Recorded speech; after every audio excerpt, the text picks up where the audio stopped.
Thank you for taking the time to do this interview. So, introduce yourself. Well, my name's Josh Spicer. I'm Chris Spicer's brother.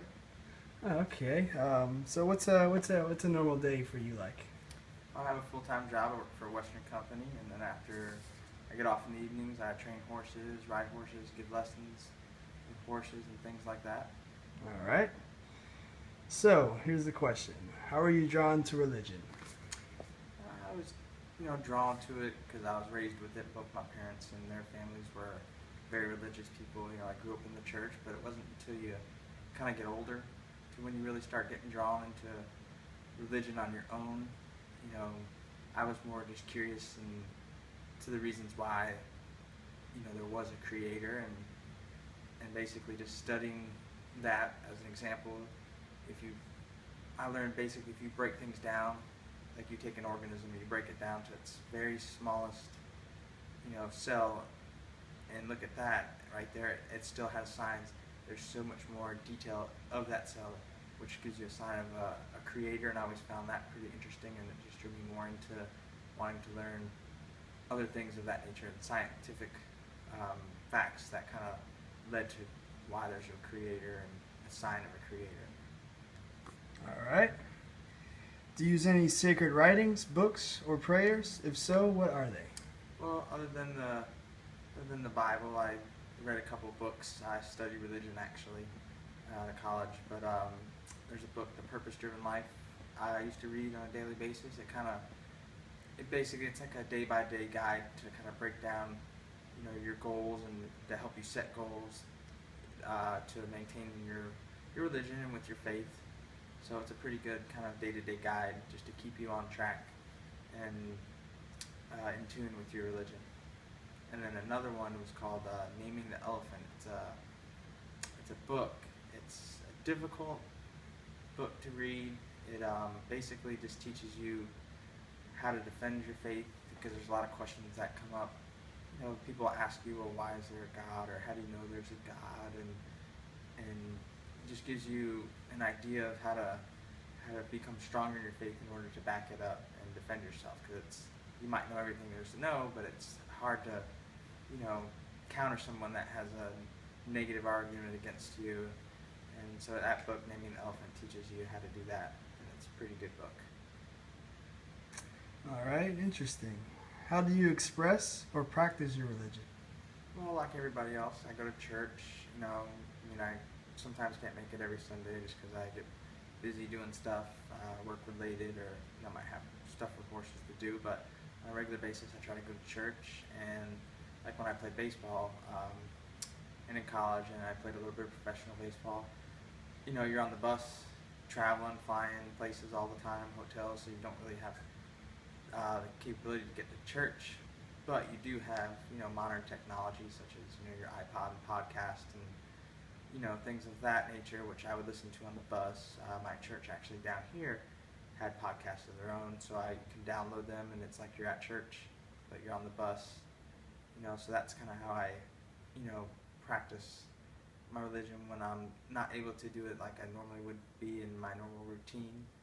And just my day-to-day life, just try to carry it the way, the Bible tells you to, and lead by example, and just do your normal, praying when, you try to make time for God as much as you can during the day, not just a few minutes here and there, but that's pretty much it as far as that. Interesting. What is your personal religious view of good works and charity? Well, there's so many charities. I'm involved in, several different ones, volunteering, giving my time. There's, horse charities that, being in the Western world, a lot of that type of, I guess you could say, community is actually a religious community, very generous. We all like to help people and do things like that. But the main thing is with charities, you can do all the charities you want in the world, but if you do it for the wrong reasons, you do it for personal gain, or, not for the sole purpose of the reason of the charity, then, that's when you kind of see it in a negative way and it doesn't work so well. But when you really do it out of selflessness and for a higher purpose, and, you trust God that He'll, give give you what you need to do these charities and fundraisers, because it's a lot of volunteer work, and you know the funding for it, you know, it's all donated. It's comes out of your pocket. It's not something that you can just have, you know, an endless fund for. So as long as you're doing those things for the right reasons, and you know, in religion, you know, it's tough to bring religion into fundraisers because some people don't like it. The idea of it, I wouldn't say they don't like religion, but you know, the idea of religion being involved in things kind of makes it difficult sometimes. But at the same time, it's, you know, having faith that God will bring you what you need doing those charities is, you know, that's reassuring in itself. Okay, nice.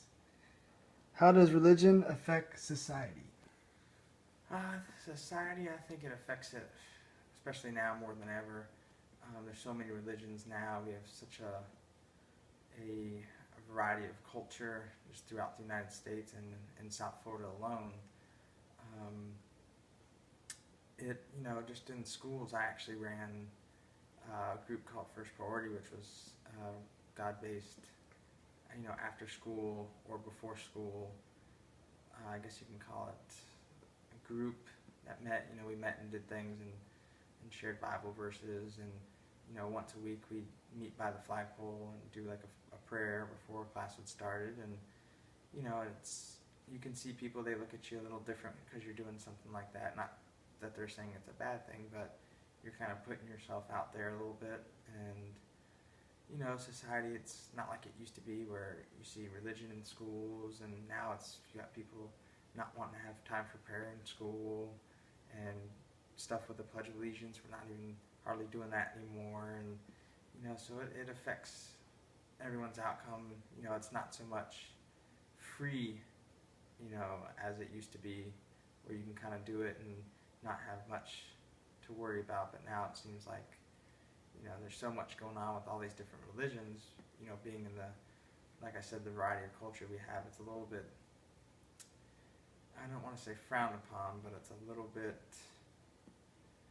harder to do without offending somebody else, because they might not be able to practice their religion, such as, you know, a vague example could be Muslims. There's nothing wrong with them or anything, but you know, just people have wrong views of certain religions, and you know, for them to practice, you know, it might, some people find it threatening, or they find it offensive, and they, you know, it goes both ways really with any religions. But you know, just that's a small example.